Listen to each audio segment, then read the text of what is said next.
Hello, everyone, and welcome back to another episode of Sean in Real Life, episode 5. What you're about to listen to was recorded before many of the world knew anything about COVID-19 or before anyone considered coronavirus or making sure that they protected themselves and washed their hands as frequently as we have been.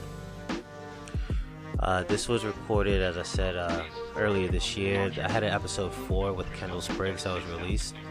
This was recorded on that same day of the original recording for that episode 4. After we finished recording, Kendyl and I, we just kept talking. We kept talking about other things. And before we started recording even, he had asked me in the beginning if I had an outline to share with him, which I told him I had an outline, but not something that I could reveal to him. Not that it was secret, but not something for him to follow. I just wanted it to be a comfortable conversation, just two guys getting to know each other. Because Kendyl and I, we didn't really know each other before this. He was a friend. He is a friend of a friend and is now a friend. But we got to know each other through me witnessing him actually create music, and then through the duration of the conversation of what happened on that day of the podcast itself. And then you might notice that I had an image for that podcast, so I did take his picture after that, so the conversation continued. But what you're about to listen to here is a continued conversation between us after we wrap up officially the first time. And I shared with him an outline that I did prepare, but again, this was just something that I prepared for me to put myself in a mindset of the podcast itself, and not even just that episode, but before I sat down to speak with Kendyl, I wanted to think about my reason for even doing this podcast in the first place and what was behind it. So what we're doing here in our conversation, if you're listening to us, to kind of put you in that room, I'm sitting there and I pulled out the outline, and then I started reading from it, and in that outline it just has key points, just things that I think are important, and we just talk about those things. It was really a natural conversation, something that I enjoyed and something I thought that was great. So I let Kendyl know that after that initial episode we had, that I would be releasing this one as well, which of course he was cool with. So please again, enjoy what you listen to, and thank you for joining us again here at Sean IRL. This is something that earlier I did not go in, but I totally outlined it, right? Because I thought all right, I want the audience to know this, but I also I felt like if you knew it, then it would kind of help guide the conversation a little bit. So I'm almost going to look at just verbatim from what I have down. So the reason behind this podcast, and even my reason for talking to you and talking to other artists, is I want to talk to that person who's continuously striving to be creative, whatever that is, whether it's painting, whether it's music, but even an artist's inclination in anything, even if it's physical mediums like sculpting or something like that.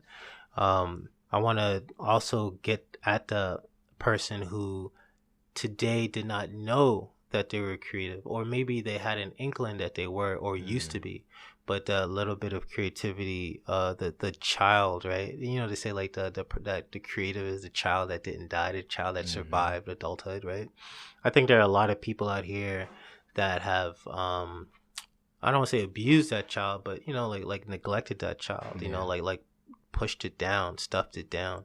And this podcast, I hope, reaches them, right? That there's people out here that's still producing art, that's still trying to do something. The fact that I'm doing this isn't my day job, right?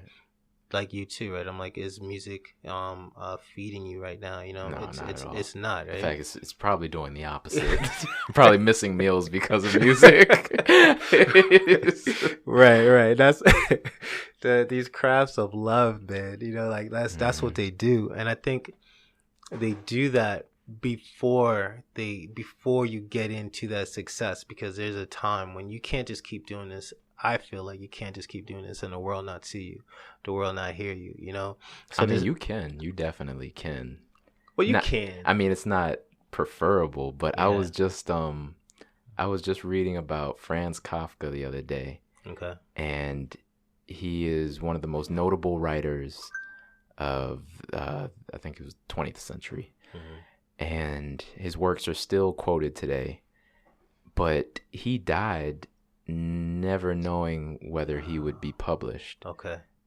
And he never even tried to be published. Got it. Because his father had told him from a young age that he was worthless. Yeah. So he just internalized that, but he couldn't help but to write. Okay. So he did it every day, faithfully, went to a job that he hated, got sick, and died. Mm-hmm. And his last wish was for his friend to burn all of his work. But luckily his friend didn't. Yeah. I know the story, man. And you might know a little better than me. Like I said, I just learned about him a week ago. Okay. But what I learned from that, what I took away from it, was just that if you're a creative, you can't help but to create. Right. Whether you get recognized for it or not, it's like breathing for you, and you're going to die doing it. Yeah. Okay. And that avenue, then, I stand corrected, man. But you're right, because there was another photographer, man, and I know this story has played out, man, multiple times. Oh yeah. Where there was a photographer that, can't remember whether it was a man or a woman, but their work was just being stored away. Like I don't even know if they even processed the negatives. They might have even just like kept them as like negatives, like stored away. Now safe, right? You could see that they valued it, because I think they had it like it actually sitting in like containers, right, where like it wouldn't be exposed. But they died. It's almost symbolic. Exactly. Yeah, exactly. Like sometimes some artists do that, and I guess when I was thinking about how can you continue to create in a world not see, I guess I'm thinking about the one that wants to be heard, right? Like some notoriety, is going to come to them. And I guess I kind of say that in that, earlier you were saying like, oh man, like everybody to you with talent is like a celebrity, and I love that statement. I'm going to finish reading this, right? Anyway, but I love that statement because even when I meet celebrities, and I've met like some, I won't say met like, hey, they were there to meet me. We just happen to be in the same space, right? Like I just wish that the celebrity culture in this country, I wish kind of would shift or change a little bit, Like, can we just really be happy for these people? The fact that they are being creative, that they're doing it, and that it's not that they're special, right? Like, we're all special in our own way, that we have that thing that we're just superb at, And I just really feel like I do, like I'm not saying like, oh man, I'm sitting here like, like Kendyl should be a celebrity, but I think we all should be, in that, like, look at what this other person is doing. They're doing it with his skill, man. Like, it's like whatever it is, it should be celebrated, and that's the way I look at it. So like I've never ever had it where, I think I met, so certain celebrities I met, like I've met Nelly, I've met Mike Tyson, it hasn't been a lot, but okay, light flex. I'm not trying to flex. Just to say, and like I said, it wasn't even like it was planned. That's why I was trying to take that flex down a little bit. Just happened to be like running in, just happened to run into people. And but it's like, I like talking to people. Oh, Carrot Top was another. That's the weirdest group. Mike Tyson, Nelly, and Carrot Top. It's like the most random. Yeah, it's very random. But I'm that guy, man. I just like talking to everybody. I like talking to people. I will talk to the homeless man on the street. I'll talk to the weirdo that's sitting on the bus, And it's not that I'm seeking them out, but a lot of times they want to talk to people, right? And maybe just read it in my face, read it in my eyes, like I can talk to this guy, Yeah, because everybody has a story. Yeah, everybody does, and that's the thing. It's like, we're all interesting, whether you're on a billboard or not, we're all interesting, man. I wouldn't say that. No, we're not all interesting. Some people are pretty boring. Let's not like Let's be realistic. We gotta dig into that. Run into some people. We gotta dig into that board. I don't want to spend another second around you. Some people are bad at conversation, but I think that it's more than that. Some people just have nothing going on in their life. All they do is consume. Yeah. Whether it be, watching daytime television or going to a job that they don't care about or being married to somebody that they don't love. Like they just let life happen to them. And that's what I mean. Those people are boring to me. Okay. They're out there. And that's most people, to be honest. Like not everybody is interesting. Some people are very regular. And not being regular isn't a bad thing, but I just urge everyone just to live your life to the fullest. Okay, you know what? Then let me get back in this outline, because this is why we're talking today, and this is why this was a great meetup, because this outline, this reason behind the podcast, the audience that I hope that this podcast continues to attract and grows to attract, and people from this audience I might even get an opportunity to speak to, is to say this. It's like, this podcast continues, like I said, I already talked about those people that are creative, those people that have that little creative, that child is still in there and they did not die. They're still there and they're going to come back out. But then also because, I look at, we're able to see more and more of these creatives out here because of Instagram. And I think Instagram and SoundCloud and Facebook and Etsy and, all these avenues that allow people to sell, create something, put their person out there is helping, being a little infectious, right? And these people that have that little child inside, that child is being sustained, is being fed. And I want this podcast to be a part of that, to be a part of like what's feeding, that creative. Right. So to say that, I want that to renew that person, to awaken the person that might be listening to this, that refuses to simply just exist, right, within some frigid reality, with rules set by another person. That's something else that I see. That's oh man, that's really deep, man. That's poetry. maybe a little poet. I do like writing too. I didn't write a whole lot. To consist within this frigid reality. But that's in my mind. That's really the way I think about it. It's really the way I think about it. Is you said it yourself, and that's why when I look at someone who's creating music, right? Like, this guy, when I said, man, Kendyl, he refuses. He refuses just to say like, hey man, like I'm just gonna go to some job every day, and that's gonna be it. When we were at the studio, I don't know what time we left. What time we leave the studio? Sometime after 1. After 1, right? Yeah. So man, there's real, they say blood, sweat, and tears, but there's real time, that's being put into this craft, right? And I think it's like when I see people doing that, I'm like, well, what is it for? It's gotta be feeding. It's gotta be feeding you, man. You gotta be getting something back from this, and I am. Yeah. And it can't be measured right. in monetary, like it's something much deeper than that. Like I have to do it. It's breathing. It's breathing to me. Right. And I like that. And this is those are the guests that I want to continue to attract, and the audience that I want to continue to attract. It's like, man, there's something in you that's feeding you. It's not getting you anything, like you said, that can be measured, monetarily. So I talk about that, man, but then also to say like, this podcast and this show is an attempt to like help those individuals, to break away, right? Break away from the mundane, man. Even if it's after hours, like people talk about this 9 to 5, and then there's also like this, I think like, oh man, what was it like? There's a saying. It's like the 9 to 5, and then like the 6 to 3 or 6 to 1, whatever whatever it is. But it's like it's the idea that you're putting in those work hours after you've already put in some work hours. And believe me, I got a 9 to 5. Yeah. I have a 9 to 3. Yeah. And then I have studio time. It's we only get so much time to live, like, so that's right. You can sleep when you're dead. Yeah. Sleep when you're dead, man. Like you gotta be getting more out of life than just waking up doing something that you don't really care about and going to sleep and then waking up and doing it again. That's right. You know, I would rather be sleep deprived than have my days be that monotonous.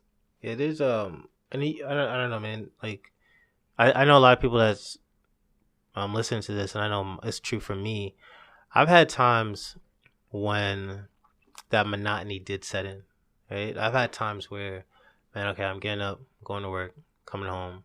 I have a family, have kids, right? So it's like tending to the kids, you know, trying to find that time to spend with my family, spend with my wife, go to sleep, do it over again. Yeah. You know, and if I don't break that, man, if I don't put something in there, like, you know, there's times at night where I've had a photo session. You know, my wife's asking like, "Hey, you coming to bed right now?" I can't. You know, I'm about to focus. I'm about to focus on these edits. I'm gonna edit these photos, edit this video, edit this podcast. You know, start putting in work to try and set up the next guest. You know, that sort of thing. But then it that stuff feeds me. You know, it even I could have the best day at work, and it won't feed me like having even a bad photo session or like a bad podcast session or something like bad happening, but thinking through it and then making it work. That experience to me means more, like when you're actually doing something that, you know, touches your heart. Yeah, for sure. Like I keep saying, it's like breathing, like, and when the longer you go without doing, it's like holding your breath. Yeah. And then when you finally do it again, it's like, you know, like, that's right. Yes. You know, that's what I've been missing. And then you're just waiting for the next time, you know? That's right. You know, the more you do it, the more used to it you get, you know, and sometimes it's hard because you do need to have balance too. Yeah. To be, you know, like a good person. Of course. Like you can't just put everything into this one thing that you love. You can, and you'll be more successful if you do that. But then other things that matter will start to decay. Yeah. Yeah. I think that's actually a very important conversation then. So like, how for you, what does that look like? Like how do you do that? Like, are there certain things like, man, I have to do this, I have to do that, you know? So like you put first the most important things, and then music's important.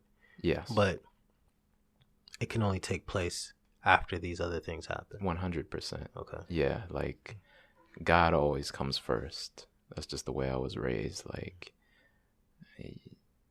you put Jehovah first and you'll be happy. Yeah. That's the way I was raised, and I've seen the truth in those words. Yeah. And not just from my experience of putting him first, from my experience of not, and what my life is like when I don't. Yeah. Things just start to fall apart, and it's because I realize, like, I'm not in control of any of this. Totally agree. Yeah. You know, I can't direct my steps. Yeah. You know, I've only been here for 27 years. I know nothing. That's right. You know, so I need to look up to a higher power. And, you know, that's just me. You know, if you have something else that works for you, do that. But I haven't found anything else, you know, that keeps my life together the way God does. And so I have that in place. That always comes first. And I'm married now. I just got married a year ago. And that comes second. Okay. My wife. And you said that you hate the term happy wife, happy life. And I completely agree with you. I liked that conversation. We're going to have that off air because we both have wives. Man. We might get in trouble having controversial. But yeah, it's true to a certain extent, you know. But it comes from a loving place, though. Not to clean it up, I will say, like, I personally don't like that term, but comes from a loving place.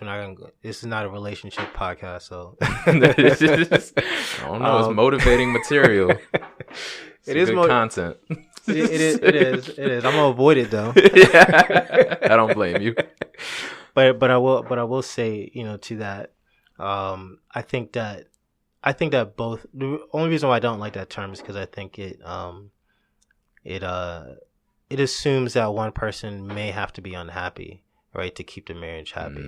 And I totally don't agree with that. I think a beautiful marriage and a great relationship is when both people are like. I had someone tell me like, hey, you got to give 100% to marriage, and that 100% doesn't mean 50% from the husband and 50% from the wife.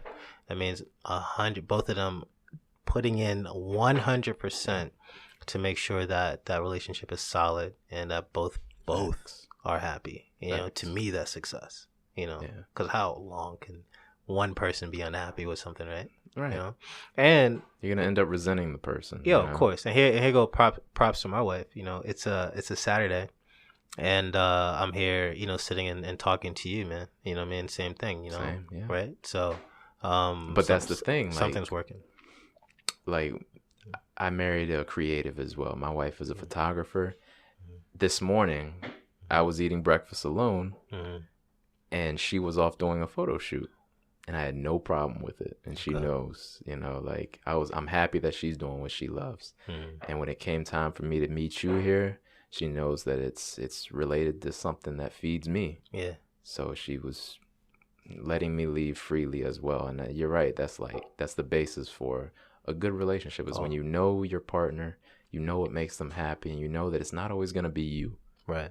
So you gotta, if you love something, let it go. Yeah. It's going to come back to you. For sure. Yeah. Yeah, for sure, man. But like you said, this isn't a relationship podcast. No, it was good. I think we trusted it quite quite enough, man. But not to run away from it, man, because it's a part of life. But I was talking about the order of things. The order, balance. For sure. That's right. I forgot how we even got on that.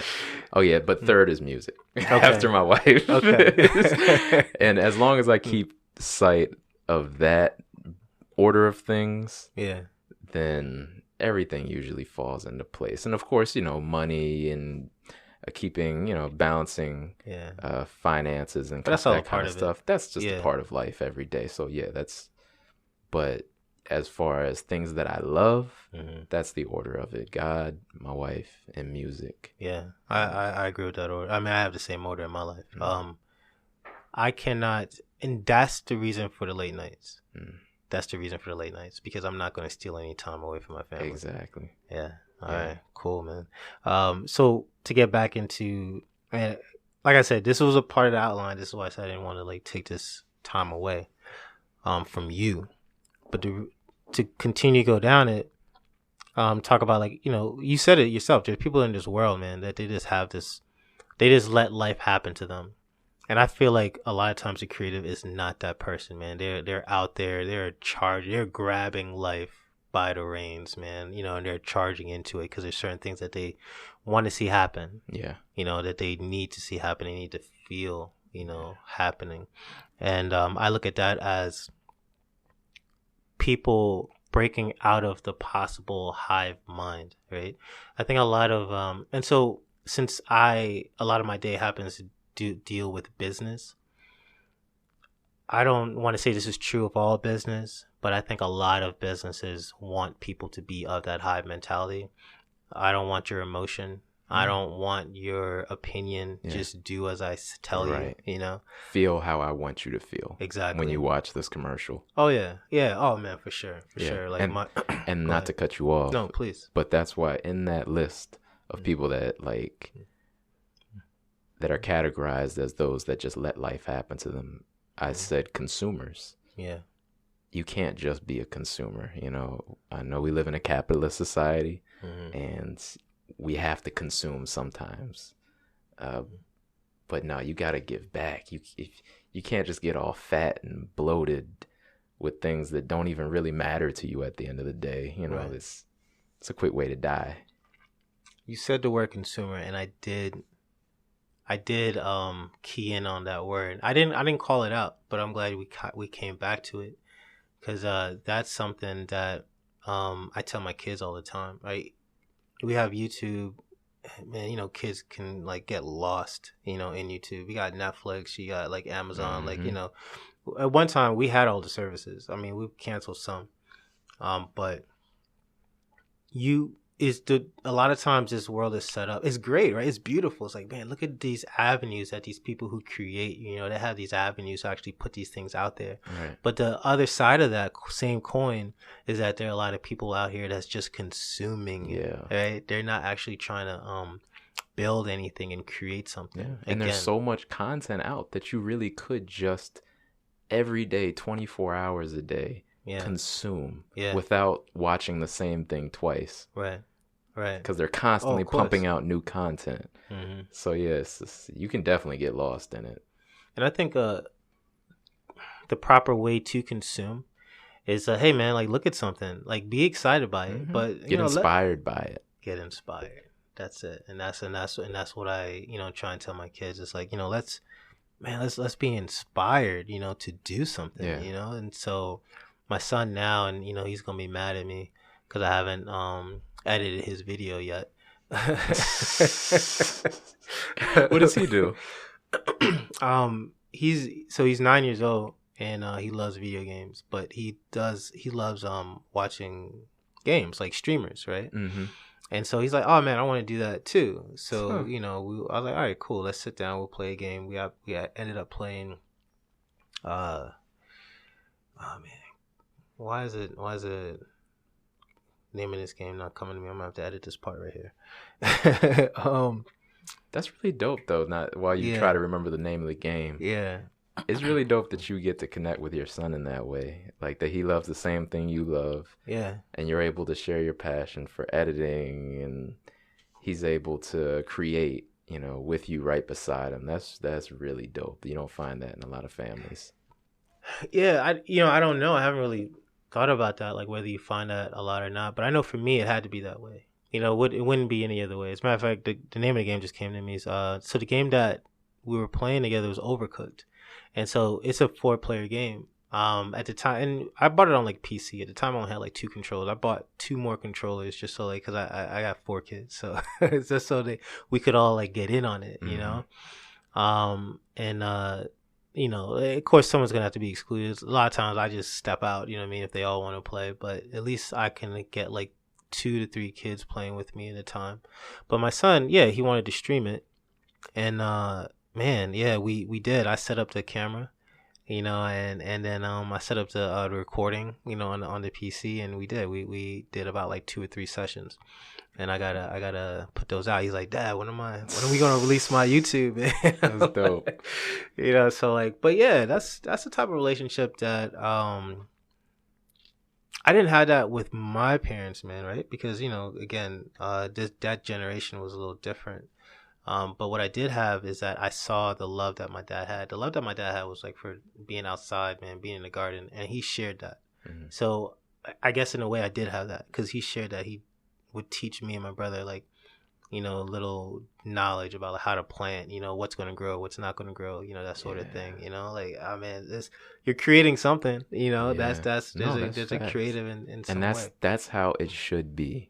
Yeah. Like we talked about how, like, if we're all consumers, so how do you consume in 2020? Mm-hmm. When there's just so much coming at you all the time, how do you get balance in your life?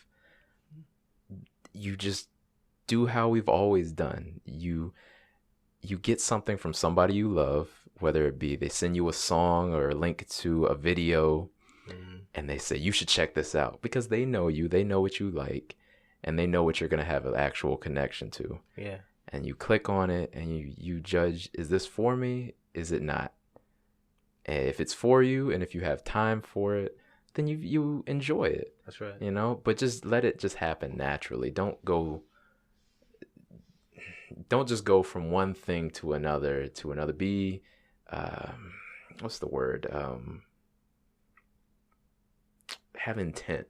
Yeah. I guess. Yeah. When you're searching for content, and let that intent be to be inspired, like we said before. Yep. The intent is for sure important, because without it you could get lost. Yeah. For sure. All right, so this is coming like to the end of it. Can I touch on one thing? No, please, man. Interrupt me as much as you want. Okay, so yeah, one thing I did want to touch on, because there is so much, like sometimes I think me making music is just going to be a drop in the bucket, Mm-hmm. you know, and like, honestly, like, I realize that's okay. Like, I think that there's always been a lot of people that make music. It's just that we're exposed to more of it than ever before. Yeah. So if people are drawn to me, and I'm a nobody, but if people are drawn to me and my story, then they're going to be an educated consumer. Yeah. Yeah, and that's what I love. Like, is that even though this is a drop in the bucket, I know that every listen that I get is going to be from somebody who actually cares, and not just it was just shoved in their face, Right. and they're made to care about my music. Mm. Yeah, so that's what I feel about that. I like that. Yeah, no, I really like that. Like, when you saying that, so then on the consumer side, like when I consume something, when I've just discovered someone and I have no idea about who they are, how big they are, I think about that. I think like, I don't know how many people have been reached by this music, by this book, by this video on YouTube. It's like, I don't know how many people have been reached, but I know that this person, man, like, I feel like I'm looking like this is quality. Like, Yeah. You know what I mean? Like, this is quality. And, we're not talking about, like, changing my life or anything like that. But when you consume certain things, it should add to you and not like not take away. But it should create like a memory or a moment, like where it's just you and that artist. Yeah. Yeah, that's right. So then, for you, releasing a track, releasing an EP, LP, for you, it's been a successful endeavor if that one person that's listening to it like really makes that connection. Yes. Okay. And that one person could be me. That's cool. That's what it is. Like, that's cool. As long as I listen to it and I vibe with it, yeah, I know somebody else will. I have no doubt in my mind, because I know music. Right. And I know that I made exactly what I want to make. Okay. Without a doubt. And I won't release it unless it's exactly what I wanted to make. Okay. So yeah, it's as soon as it comes out, I'm content with the project. That's cool. No, yeah, that's the way I look at.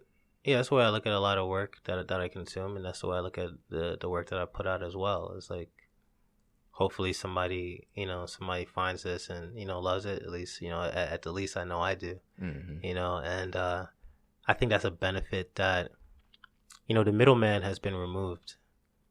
And I think that's a big part of it, making it possible that I'm sitting here talking to you, talking about putting out an album. It's because that middleman has been removed. Yeah. There weren't these avenues in the past. Yeah, I think it's really the golden age of art right now. A lot of people would say, because of how much there is, we're in a bad time for art and creatives in general. Yeah. But I think this is a golden age right now. I think people are finally just doing exactly what they want to do in their art without the middleman telling them, oh, this isn't going to sell. Right. Right.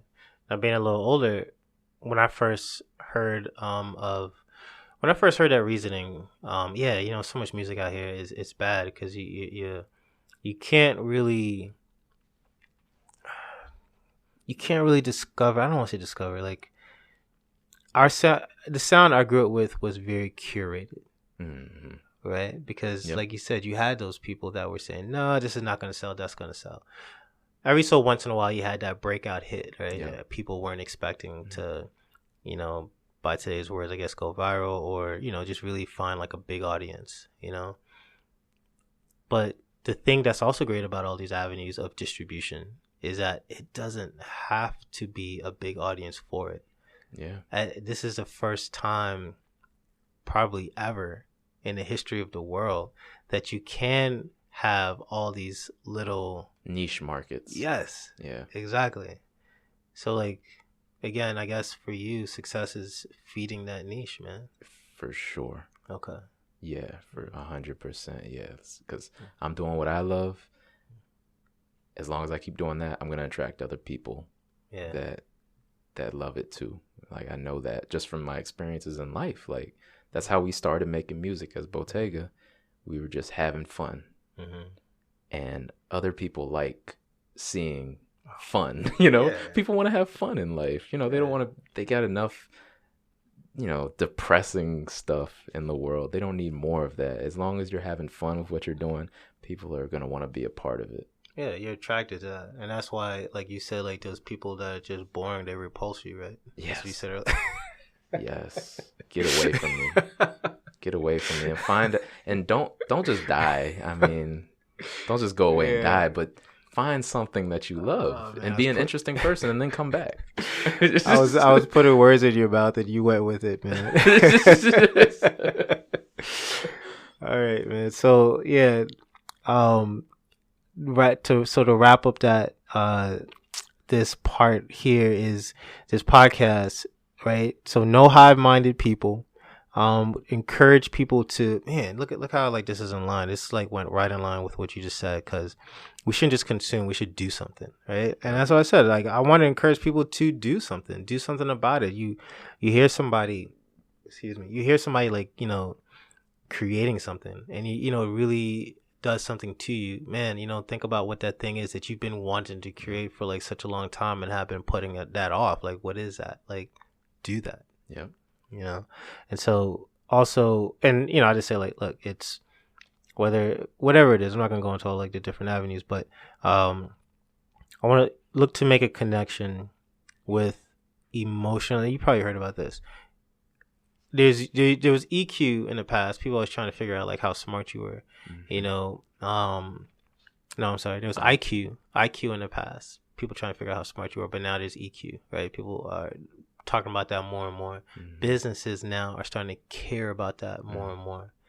I think we came through the was it like the Wall Street movie, Gordon Gekko? We came through that era where people were just tools to be used and abused and thrown away if need be. And I feel like in where we are now is that people are starting to care about the emotions of people. And I think that the creative in that space is becoming more and more important. So when I look at that, I look at the people who are in engineering, who are in medicine, who are in go ahead. Quick point. Yeah, that's why they use creatives as spokes people for these products, because the artists are the ones that have a connection to the people. The businesses don't. Because they're run by sociopaths most of the time. So they get these artists, people like Pharrell, like for Adidas, and they're like, he has a connection to these kids. Right. So he can sell this product for us. Right. So yeah.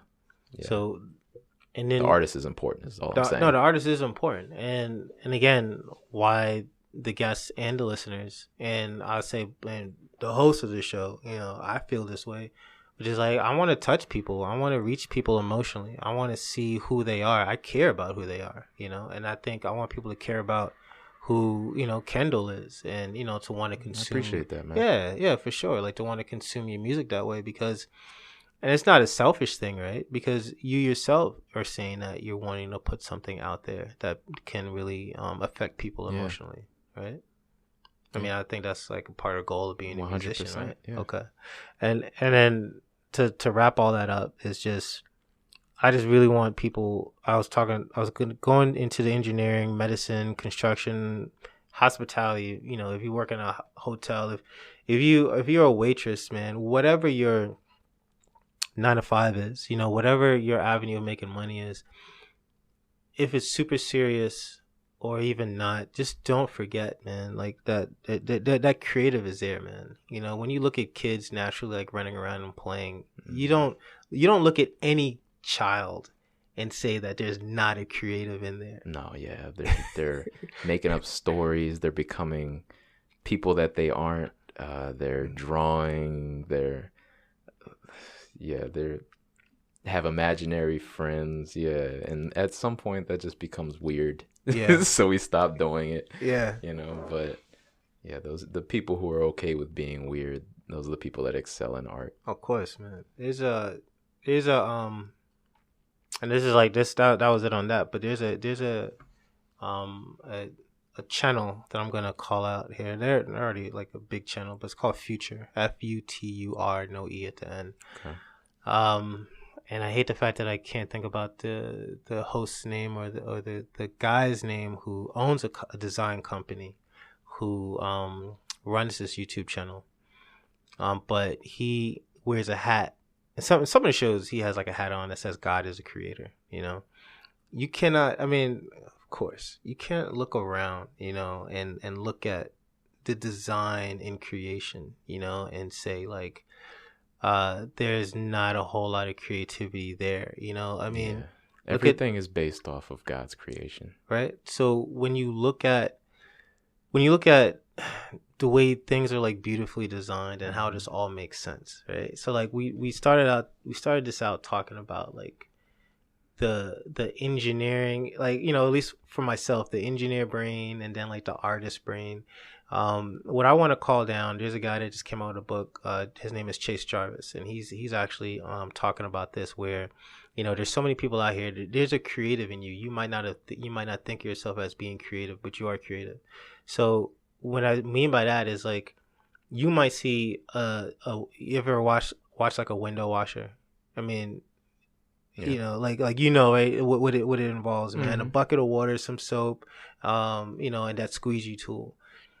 I mean, maybe not every window washer thinks about this as being a creative job, but if you see how they move that tool over their window, you know, it's like, you know, the swirls and the lines that they do just to make sure that there's no streaks left behind. Mm-hmm. Dude, maybe someone, not everyone's looking at that as, man, art, but there's an art to it. There's an art to it. And I think that's the idea, is that there's an art to every single job. I would want a surgeon to work on me who thinks about his job in sort of an artistic way, yes. Because that's when the heart comes into it, the love comes into it. Facts. Right? No, I completely agree with that. And not just every window washer is an artist, but the ones who care are. That's right. Yeah. So yeah, if you're doing something that you care about, you're an artist. Okay. Are you doing something that you care about? We can leave now, I think. But of course. All right, cool, man. So I'll say this is one for the record books, man. Definitely did not plan on like laying down as much vocals, you know, as we did, man, as much conversation, you know, as we had. But I kind of had a feeling that we would be in danger, you know, of that, you know, like when we first talked on the phone. But again, man, thank you, for taking the time. I'm honored. Right? Like I think you told me, man, like before, you said, man, you were honored to, you know, be a guest, you know, but I'm honored, you know, that you took the time, you know, to be a guest on this podcast. I really appreciate that. I'm looking forward to the music, man, that you're putting out there. A lot of the music I heard that night, I'm going to say already it's good, because I know in my mind, I was already singing it in my mind and singing it out loud. Yeah, where my wife, oh man, like my wife knows it, you know, she knows it now. And it's, and that, you know, and maybe there's something to it, you know, maybe there's something to it, man, being in that space and just seeing the passion, man. And I think that's what I think people will feel. And I hope that they feel that, you know, emanating from what you're creating. I couldn't have said it any better myself. All right, man. Well, again, this was Kendyl Spriggs, guest on the Sean in Real Life podcast. Keep listening.